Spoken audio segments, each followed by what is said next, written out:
ओम शांति। आज 7 नवंबर 2021 के बाबा के अव्यक्त मधुर महावाक्य सुनेंगे।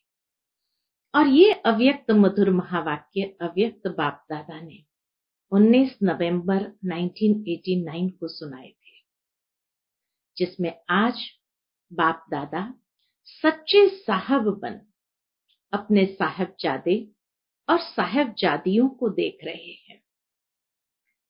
बाबा कहे, सत्य की महिमा अति श्रेष्ठ है और इसीलिए बाप की महिमा में भी यही कहा जाता, वह सत बाप, सत टीचर, सतगुरु है।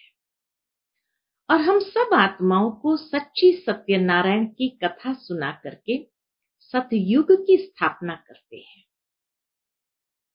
फिर बाबा विशेष देख रहे थे कि कितने बच्चों ने सच्चे साहब को राजी किया है, क्योंकि जैसे कहा जाता है, जिसके ऊपर सच्चा साहब राजी हो जाए उनका तो कहना ही क्या। तो बाबा देख रहे थे कि कितने बच्चों ने सत्य साहब को राजी किया है। राजी करने की युक्ति बाबा ने बताई है कि सच्चे साहब को राजी कैसे किया जाए।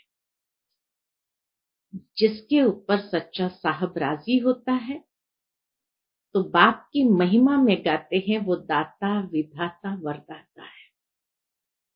दाता को राजी किया तो सर्व खजानों से भरपूर हो जाते हैं। ज्ञान का खजाना, गुणों का खजाना, शक्तियों के खजाने से भरपूर। दूसरा है भाग्य विधाता को राजी करना। और जब बच्चे भाग्य विधाता को राजी करते हैं तो उनके भाग्य का सितारा चमकने लगता है। कौन से भाग्य का सितारा चमकता है? तो चारों प्रकार के भाग्य उसके चमकने लगते हैं। तन का भाग्य, मन का भाग्य, धन का भाग्य और जन का भाग्य, ये चारों ही भाग्य उसके चमकने लगते हैं। तन का भाग्य श्रेष्ठ होना माना शरीर का कोई भी हिसाब किताब उनको सेवा के भाग्य से वंचित नहीं रख सकते हैं या विघ्न रूप नहीं बन सकते हैं। कर्म भोग कर्म योग में परिवर्तित हो जाएगा। सहज ही बाबा की याद में रह सकेंगे। दूसरा है मन का भाग्य। तो बाबा कहे, उसका मन सदा मुस्कुराता है, प्रसन्नता से भरपूर रहता है। मन मना भाव की स्थिति में सदा स्थित रहता है। तीसरा है धन का भाग्य। बाबा कहे, धन की कमी कभी महसूस नहीं करेंगे। आवश्यकता के हिसाब से उसको धन की प्राप्ति अवश्य हो जाएगी। इसीलिए कहा जाता है, शिव के भंडारे और भंडारी सदा भरपूर रहती है। और चौथा है जन का भाग्य, अर्थात जो भी उसके जीवन में संबंध संपर्क में आएंगे, 95% आत्माएं सदा स्नेही और सदा सहयोगी बनेंगे। कभी कोई भी उसके लिए विघ्न रूप नहीं बनेंगे। तो ये चारों प्रकार के भाग्य से भरपूर हो जाएंगे। तो इसीलिए बाबा कहे, सच्चे साहब को राजी करने की प्राप्तियां कितनी अनगिनत है। तो सुनते हैं आज बाबा के मधुर महावाक्य और ये चारों प्रकार के भाग्य की बातें। आज के मुरली का शीर्षक है तन मन धन और जन का भाग्य। आज सच्चे साहब अपने साहबजादे और साहबजादियों को देख रहे हैं। बाप को कहते ही है सत्य। इसीलिए बाप दादा द्वारा स्थापन किए हुए युग का नाम भी सतयुग है। बाप की महिमा भी सत बाप, सत शिक्षक, सत गुरु कहते हैं। सत्य की महिमा सदा ही श्रेष्ठ रही है। सत्य को कभी भी कोई छिपा नहीं सकता है, कोई मिटा नहीं सकता है।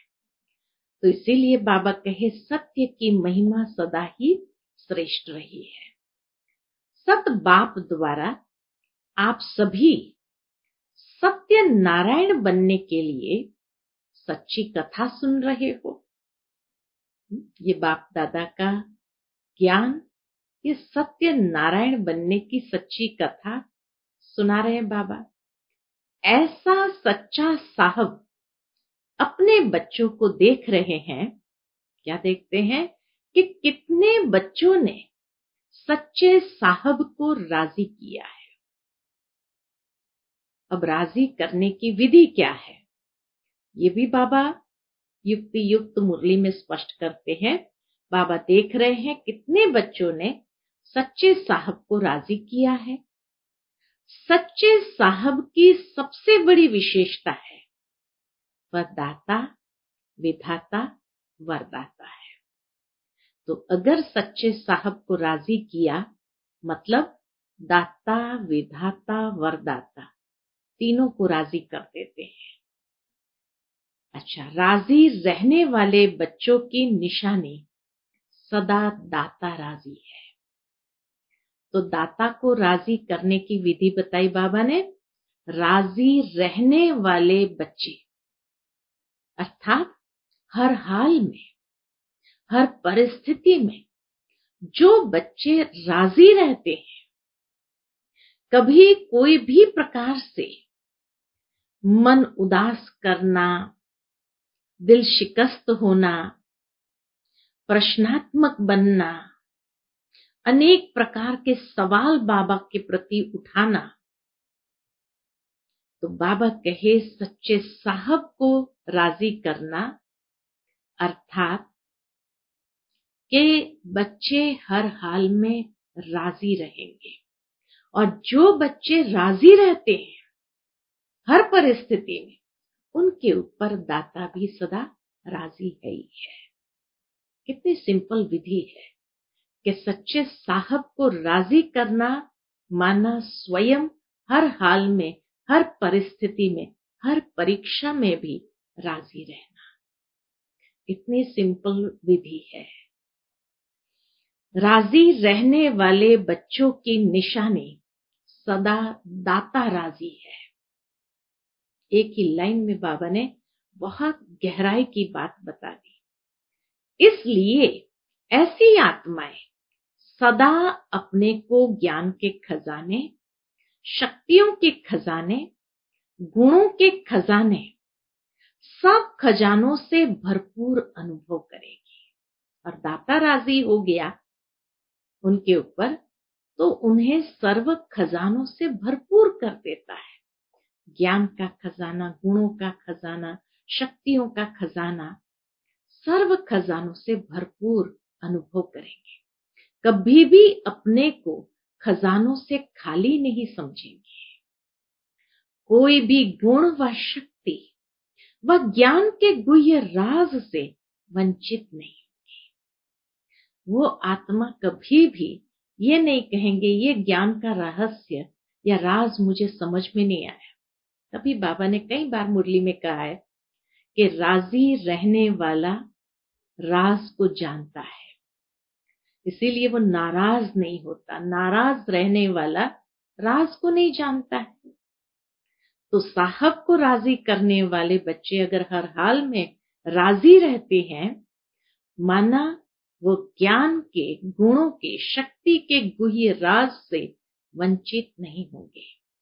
गुणों की व शक्तियों की परसेंटेज हो सकती है, ये नहीं कि फुल होगा, कभी कभी परसेंटेज महसूस हो सकती है, लेकिन कोई गुण व कोई शक्ति ऐसी आत्मा में हो ही नहीं, ये नहीं हो सकता है।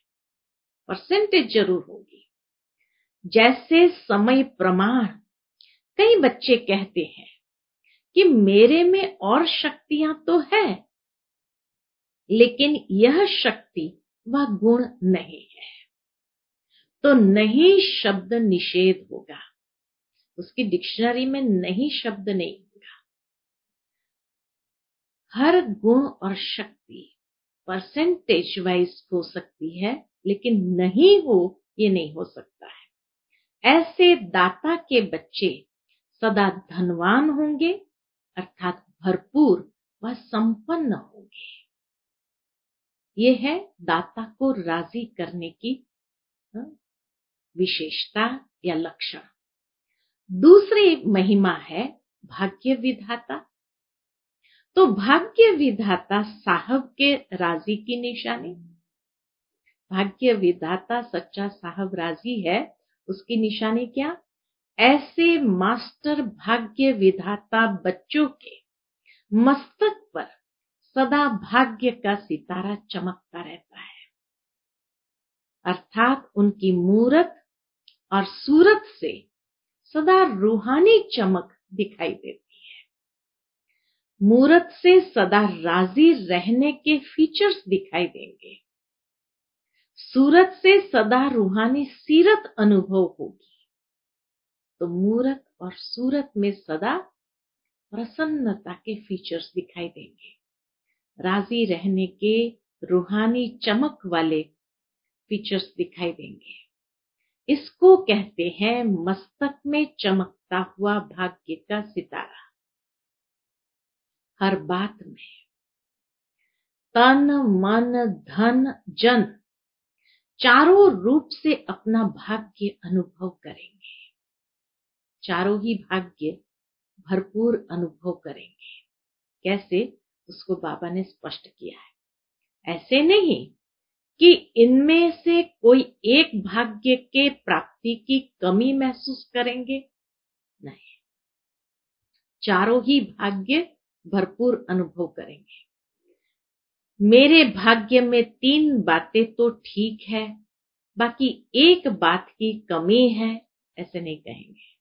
चारों ही भाग्य अनुभव करेंगे। अच्छा, पहला भाग्य तन का भाग्य। तन का हिसाब किताब, कलयुग का अंतिम समय है, संगम युग में सारे हिसाब किताब को चुकता करना ही पड़ता है। उसमें कोई भी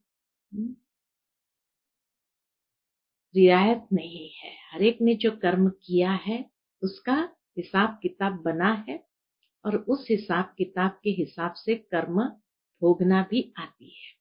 तो इसीलिए बाबा कहे तन का हिसाब किताब कभी प्राप्ति व पुरुषार्थ के मार्ग में विघ्न अनुभव नहीं होगा कि ये बीमारी के कारण मैं पुरुषार्थ नहीं कर पा रहा हूं, ये नहीं होगा। तन कभी भी सेवा से वंचित होने नहीं देगा। कोई भी सेवा करते रहेंगे, चाहे मनसा वाचा कर्मण, कोई भी सेवा, तन मन धन किसी भी रूप से, समय श्वास शक्ति किसी भी रूप से सेवा करते रहेंगे। एक नहीं कर सकते दूसरा कर ले, तो तन कभी भी उसके लिए सेवा से उन्हें वंचित नहीं होने देगा। कर्म भोग के समय भी ऐसे भाग्यवान किसी न किसी प्रकार से सेवा के निमित्त बनेंगे। कर्म भोग को चलाएगा, लेकिन कर्म भोग के वश चिल्लाएगा नहीं।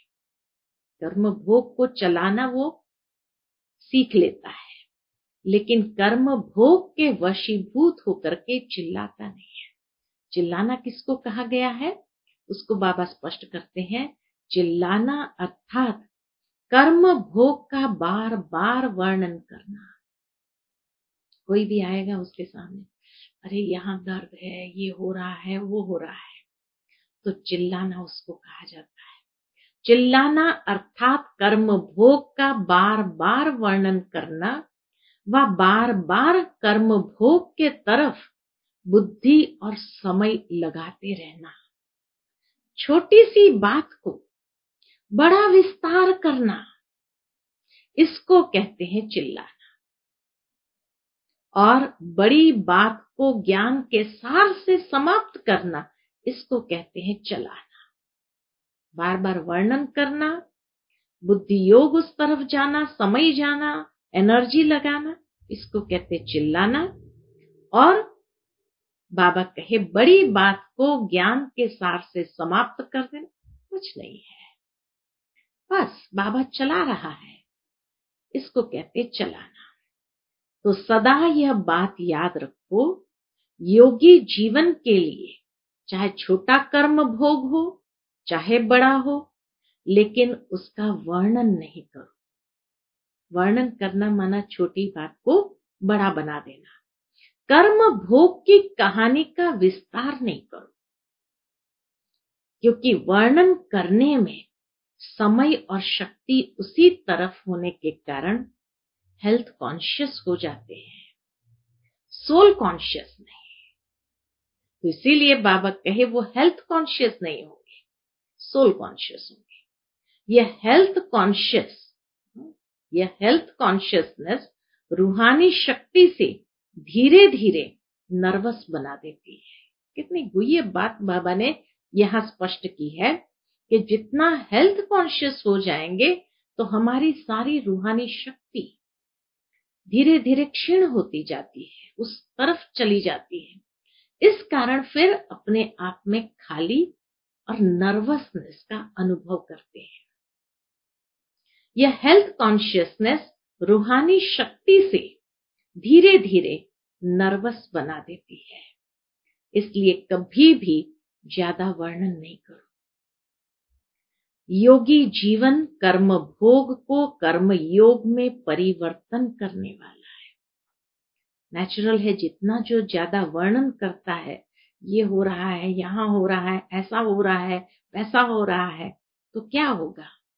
वो संकल्प की शक्ति से और ज्यादा उसमें संकल्प की ऊर्जा जा रही है, तो वो हमें अंदर से खोखला भी कर देता है और उसका स्वरूप बना देता है, इसलिए नर्वस हो जाते हैं।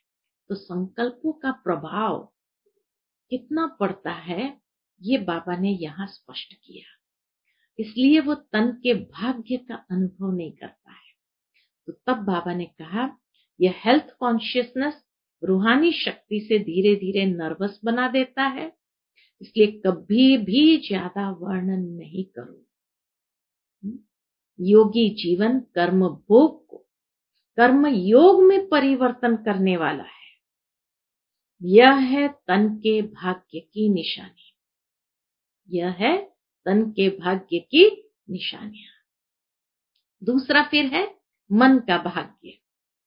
तो मन का भाग्य कैसा होगा? उसका मन सदा हर्षित रहेगा, क्योंकि भाग्य के प्राप्ति की निशानी हर्षित रहना ही है। जो भरपूर होता है वह सदा ही मन से मुस्कुराता रहता है। अंदर से भरपूरता की निशानी है, अंदर से भरपूरता की फीलिंग है, तो वो सदा ही मुस्कुराता है, उसके वश नहीं होता। मन के भाग्यवान सदा इच्छा मात्रम अविद्या की स्थिति वाले होते हैं। भाग्य विधाता के राजी होने कारण, सर्व प्राप्ति संपन्न अनुभव करने के कारण मन का लगाव व झुकाव व्यक्ति व वस्तु के तरफ नहीं होगा। इसलिए इच्छा मात्रम अविद्या वाली स्थिति सब कुछ है। इसको ही सार रूप में कहते हो मन मना भव। मन मना भव, मन को बाप के तरफ लगाने में मेहनत नहीं होगी। मन मना भाव की स्थिति में सदा रहेंगे तो मन को मेहनत नहीं लगेगी कि योग लगाएं, ये मेहनत नहीं होगी, लेकिन सहज ही मन बाप की मोहब्बत के संसार में रहेगा। सदा ही मन बाप की मोहब्बत के संसार में रहेगा। एक बाप दूसरा न कोई, इसी अनुभूति को मन का भाग्य कहते हैं। मन का भाग्य किसको कहा जाता? बस मेरा तो एक बाबा, दूसरा न कोई। फिर तीसरा है धन का भाग्य, तो तन के भाग्य में कभी भी हेल्थ कॉन्शियस नहीं होगा, बीमारी कॉन्शियस नहीं होगा, ज्यादा वर्णन नहीं करेगा, लेकिन कर्म भोग पर कर्म योग की विजयी का अनुभव। और मन का भाग्य, मन मना भाव की स्थिति, सदा मन प्रसन्न, सर्व प्राप्ति संपन्न अनुभव करेगा, इच्छा मात्र अविद्या की स्थिति, और सदा मन सहज ही बाप के मोहब्बत में रमा रहेगा। इसको कहते हैं मन का भाग्य। धन का भाग्य, ज्ञान धन तो है ही, लेकिन स्थूल धन का भी महत्व है। धन के भाग्य का अर्थ यह नहीं कि ब्राह्मण जीवन में लाखोंपति व करोड़ोंपति बनेंगे। इसको धन का भाग्य नहीं कहा बाबा ने। इतनी सूक्ष्म बात बाबा ने यहाँ स्पष्ट की है कि धन का भाग्य इसको नहीं कहते हैं कि लाखोंपति बन जाना या करोड़पति बन जाना, लेकिन धन के भाग्य की निशानी है कि संगम युग पर जितना आप ब्राह्मण आत्माओं को खाने पीने और आराम से रहने के लिए आवश्यकता है, उतना आराम से मिलेगा। धन सफल करते जाते हैं तो उतना धन आ ही जाएगा जो आवश्यकता के हिसाब से होगा। और साथ साथ धन चाहिए सेवा के लिए, तो सेवा के लिए भी कभी समय पर कमी व खींचातान अनुभव नहीं करेंगे। कैसे भी, कहां से भी सेवा के समय पर भाग्य विधाता बाप किसको निमित्त बना ही देते हैं। कैसा भी, कहां से भी सेवा के समय पर भाग्य विधाता बाप किसी न किसी को निमित्त बना ही देते हैं। धन के भाग्यवान कभी भी अपने नाम की व शान की इच्छा कारण सेवा नहीं करेंगे कि ये मैं धन सफल करूं, सेवा में लगाऊं, इससे मेरा नाम हो, मेरी शान बढ़े। इसके लिए वो धन का प्रयोग नहीं करते हैं या उपयोग नहीं करते। तो बाबा कहे धन के भाग्यवान कभी भी अपने नाम की व शान की इच्छा कारण सेवा नहीं करेंगे। अगर नाम शान की इच्छा है तो ऐसे समय पर भाग्य विधाता सहयोग नहीं दिलाएगा। बाबा कहे भाग्य विधाता सहयोग नहीं दिलाएगा। आवश्यकता और इच्छा में रात दिन का अंतर है। सेवा में कोई चीज की आवश्यकता है और एक होता है इच्छा से मुझे ये चाहिए। तो आवश्यकता और इच्छा में रात दिन का अंतर है। सच्ची आवश्यकता है और सच्चा मन है। सच्ची आवश्यकता है और सच्चा मन है, बिना कोई चाहना के, तो कोई भी सेवा के कार्य में कार्य तो सफल होगा ही। ये बाबा का वरदान है कि कार्य तो सफल होगा ही, लेकिन भंडारे में और ही भरपूर हो जाएगा, बचेगा। बाबा कहे भंडारी इतनी भरपूर होगी जो उसमें से भी बचेगा। इसलिए गायन है, शिव के भंडारे और भंडारी सदा भरपूर। तो सच्चे दिल वालों की और सच्चे साहब के राजी होने की निशानी है भंडारा भी भरपूर, भंडारी भी भरपूर। यह है धन के भाग्य की निशानी। विस्तार तो बहुत है, लेकिन सार में सुना रहे हैं। बाबा कहे विस्तार तो इसका बहुत है, लेकिन बाबा सार में सुना रहे हैं। फिर बाबा चौथी बात, चौथे भाग्य की निशानी बताते हैं। चौथी बात, जन का भाग्य। जन अर्थात ब्राह्मण परिवार व लौकिक परिवार। लौकिक संबंध में आने वाली आत्माएं व अलौकिक संबंध में आने वाली आत्माएं। जो लौकिक संबंध में आने वाली आत्माएं व अलौकिक संबंध में आने वाली आत्माएं, तो जन द्वारा भाग्यवान की पहली निशानी है जन के भाग्यवान आत्मा को जन द्वारा सदा स्नेह और सहयोग की प्राप्ति होती रहेगी, चाहे लौकिक हो चाहे अलौकिक हो। हर रीति से सदा स्नेह और सहयोग की प्राप्ति होती रहेगी। कम से कम 95% आत्माओं से प्राप्ति का अनुभव अवश्य होगा।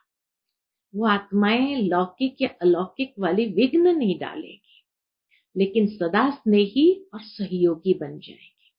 उसमें भी बाबा कहे 95%, 100% बाबा नहीं कहते। कोई कोई आत्मा के साथ का हिसाब किताब होता है तो फिर वो तो चुकता करना ही पड़ता है, लेकिन कम से कम 95% आत्माओं से प्राप्ति का अनुभव अवश्य होगा। पहले भी सुनाया था कि 5% आत्माओं का हिसाब किताब भी चुकता होता है।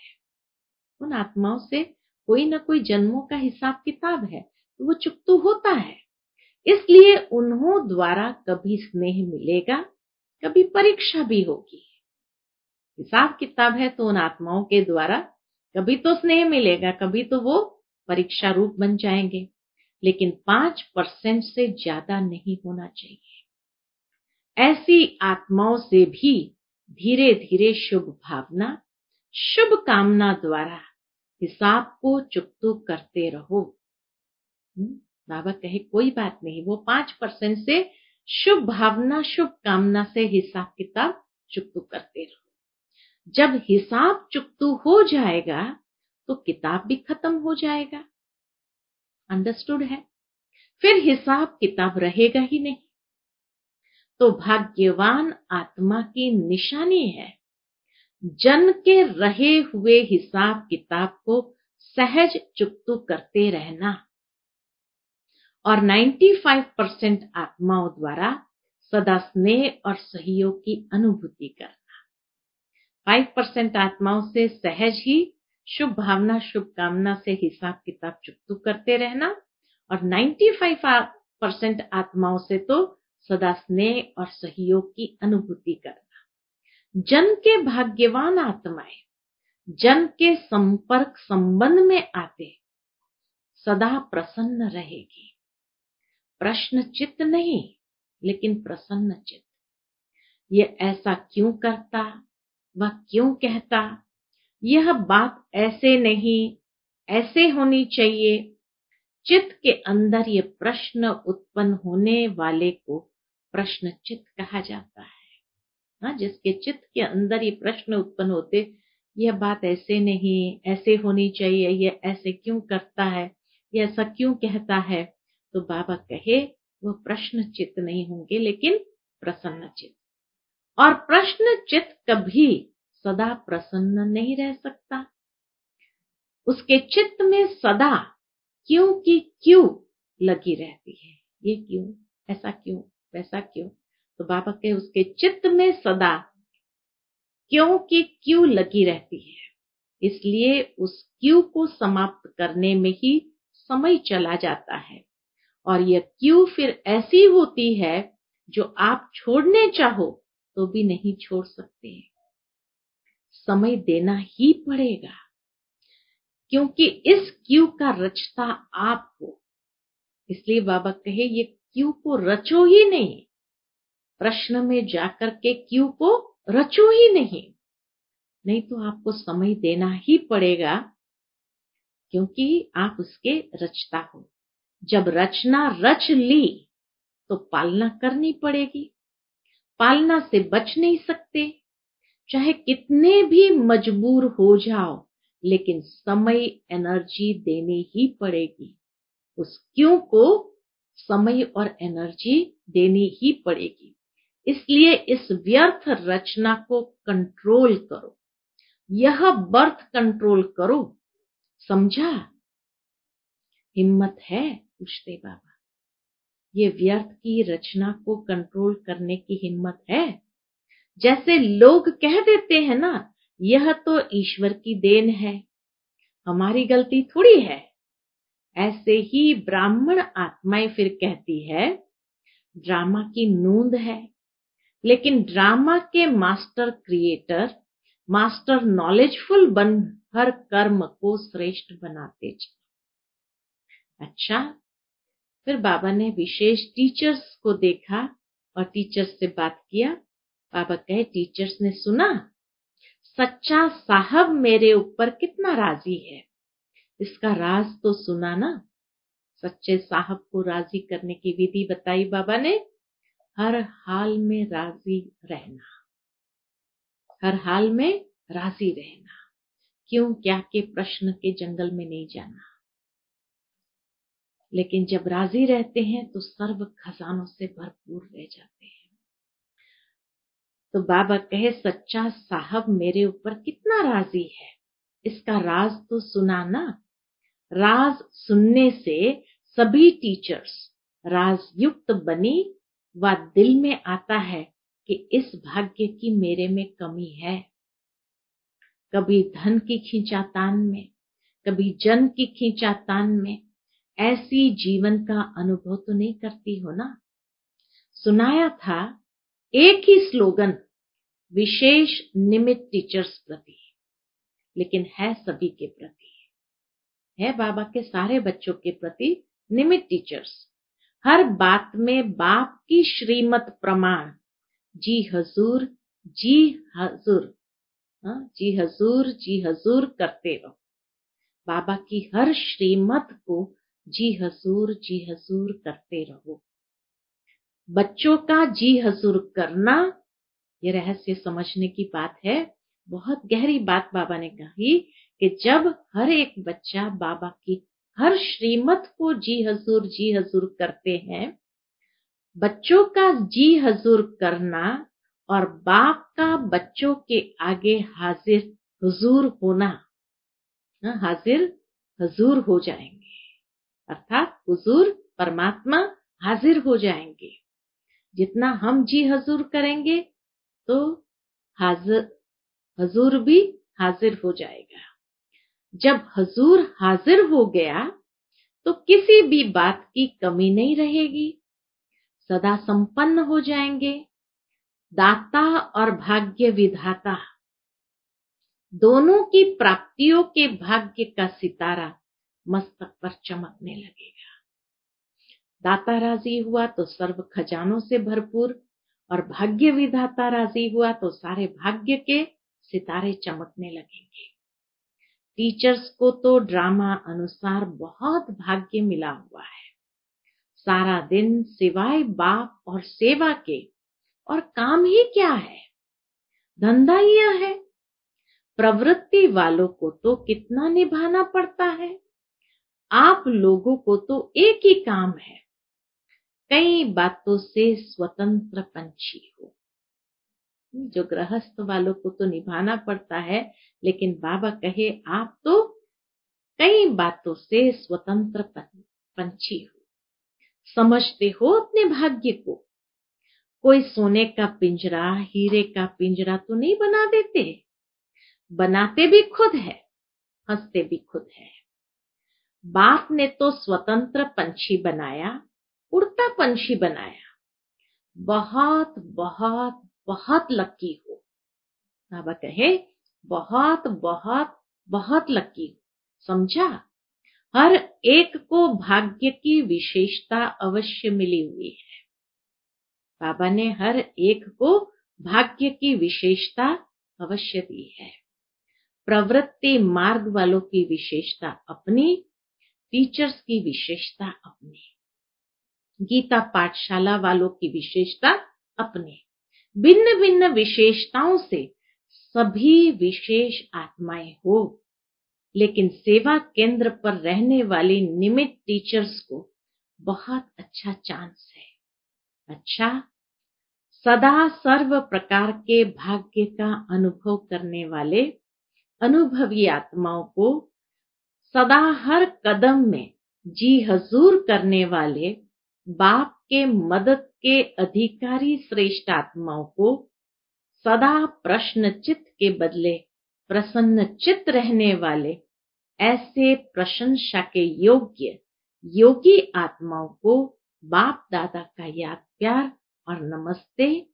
हम सब रूहानी बच्चों की रूहानी माता पिता बाप दादा को याद प्यार गुड मॉर्निंग और नमस्ते नमस्ते। शुक्रिया बाबा, शुक्रिया। उसके बाद बाप दादा के सन्मुख पंजाब, हरियाणा, हिमाचल प्रदेश का ग्रुप बैठा हुआ था। तो बाबा उनको देखकर कहते हैं, सभी अपने को महावीर और महावीरनिया समझते हो। महावीर तो हो, लेकिन सदा महावीर हो। एक है महावीर होना, एक है सदा महावीर होना। तो बाबा पूछते हैं, महावीर तो हो लेकिन सदा महावीर हो, या कभी महावीर कभी थोड़ा कमजोर हो जाते हो? सदा के महावीर अर्थात सदा लाइट हाउस और माइट हाउस। ज्ञान है लाइट और योग है माइट। तो महावीर अर्थात ज्ञानी तो आत्मा भी और योगी तो आत्मा भी। ज्ञान और योग दो शक्तियां, लाइट और माइट संपन्न हो, इसको कहते हैं महावीर।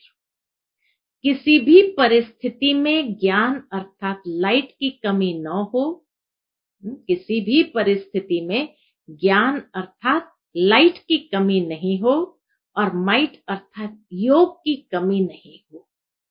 अगर एक की भी कमी है तो परिस्थिति में सेकंड में पास नहीं हो सकेंगे, टाइम लग जाएगा। पास तो हो जाएंगे, लेकिन समय पर पास नहीं हुए तो वह पास क्या हुए। जैसे स्कूल पढ़ाई में भी अगर एक सब्जेक्ट में भी फेल हो जाते हैं तो फिर से एक वर्ष पढ़ना पड़ता है। बाबा को इस दुनिया की सिस्टम भी मालूम है। एक सब्जेक्ट में भी फेल हुए तो फिर से सारा साल पढ़ना पड़ता है। साल के बाद फिर पास होते हैं तो समय गया ना। ऐसे जो ज्ञानी और योगी तो आत्मा, लाइट और माइट दोनों स्वरूप नहीं है, उसको भी परिस्थिति से पास होने में समय लग जाता है। अगर समय पर पास न होने के संस्कार पड़ जाते हैं तो फाइनल में भी वह संस्कार फुल पास होने नहीं देते। तो पास होने वाले तो है, लेकिन समय पर पास होने वाले नहीं। समय के बाद महसूस होता है और फिर पास करते हैं। जो सदा समय पर फुल पास होता है उसको कहते हैं pass with honour. Pass with honour अर्थात धर्मराज भी उसको ऑनर देगा। कितनी गहरी बात बताई। पास विथ ऑनर किसको कहा जाता है? धर्मराज भी उसको ऑनर देगा, सम्मान देगा। धर्मराजपुरी में भी सजाएं नहीं होगी, ऑनर होगा, गायन होगा कि यह पास विथ ऑनर है। तो पास विथ ऑनर होने के लिए विशेष अपने को कोई बात में, कोई भी संस्कार में, स्वभाव में, गुणों में, शक्ति में कमी नहीं रखना। पास विथ ऑनर होने के लिए, पास विथ ऑनर होने के लिए कोई भी बात में, कोई भी संस्कार में, स्वभाव में, गुणों में, शक्ति में कमी नहीं रखना। सब बातों में कंप्लीट बनना अर्थात पास विथ ऑनर बनना। तो सभी ऐसे बने हो या बन रहे हो? तो किसी ने कहा बन रहे हैं, इसीलिए ही विनाश रुका हुआ है। बाबा ने जवाब दे दिया, इसीलिए ही विनाश रुका हुआ है। आपने रोका है। अब बाबा ने बच्चों पर डाल दिया कि विनाश को आपने रोका है। विश्व के विनाश अर्थात परिवर्तन के पहले ब्राह्मणों की कमियों का विनाश चाहिए। समझा? अगर ब्राह्मणों की कमियों का विनाश नहीं हुआ तो विश्व का विनाश अर्थात परिवर्तन कैसे होगा? तो परिवर्तन के आधार मूर्त आप ब्राह्मण हैं। पंजाब, हरियाणा, हिमाचल वालों को तो पहले तैयार होना चाहिए। अब ये भी बाबा ने क्यों कहा कि उनको पहले तैयार होना चाहिए? बाबा कहे आप अंत लाने वाले तैयार नहीं हो, इसीलिए आतंकवादी तैयार हो गए हैं। देखो, आप अंत लाने वाले तैयार नहीं हो, इसीलिए आतंकवादी तैयार हो गए। बाबा को पता है कि उस एरिया में आतंकवादी भी है। तो सभी पहला नंबर लेने वाले हो या जो भी मिले उसमें राजी रहेंगे। अनेकों से तो अच्छे है ही, ऐसा तो नहीं सोचते हैं कि हाँ हम बहुतों से तो बहुत अच्छे हैं, ऐसा तो नहीं सोचते हो। अच्छे तो हो ही, लेकिन अच्छे से अच्छा बनना है। फोटो में कोई बन गए ये बड़ी बात नहीं है, लेकिन कोई में भी कोई बनना, फोटो में कोई बन गए ये बड़ी बात नहीं, लेकिन कोई में भी कोई बनना है। इसलिए सदा एवर रेडी, अंत में रेडी नहीं कि अंत में रेडी हो जाएंगे। बाबा के नहीं, एवर रेडी माना सदा रेडी रहने वाले। अगर कहेंगे बन रहे हैं तो पुरुषार्थ तीव्र नहीं होगा। बाप की नजर पहले पंजाब पर पड़ी ना, सबसे पहले बहनें पंजाब की तरफ गई, अमृतसर की तरफ गई दादियां, तो इसीलिए बाबा कहे बाप की नजर पहले पंजाब पर पड़ी ना। तो जब बाप की नजर पहले पड़ी तो आना भी पहले नंबर में है। फाउंडेशन वाले हो, शुरू की सारी दादियां बड़ी दीदियां सब पंजाब की है, तो फाउंडेशन वाले हो, तो फाउंडेशन सदैव पक्का रहता है। अगर कच्चा हुआ तो सारी बिल्डिंग कच्ची हो जाती है। तो सदा इसी वरदान को याद रखना कि हर परिस्थिति में पास विथ ऑनर बनने वाले, इसकी विधि है एवर रेडी रहना। अच्छा, सबसे बड़ा जोन तो मधुबनी है।